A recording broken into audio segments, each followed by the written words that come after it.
Evdar qadın mətbəxdə yemək bişirir.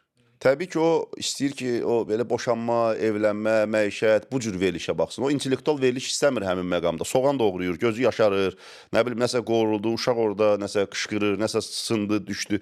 O istəyir ki, o başqasının həyatına baxsın. Öz həyatı monotondur, başqasına baxsın. Xarici şirkət də paraşok satır, şampun satır, diş macunu satır. Sabah o qadın yoldaşı ilə marketə gedəndə kişi seçmir, o qadın seçəcək.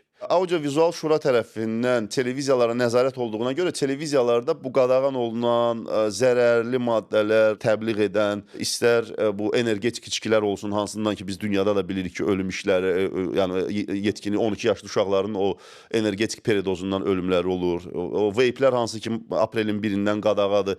Onların reklamı artıq gedirdi hara internetdəki bu underground podkast verilişlərə. O da indi ki götürən götürür, götürməyən götürmür. Məsələn, mənim özümə də neçə dəfə təklif gəlirdi.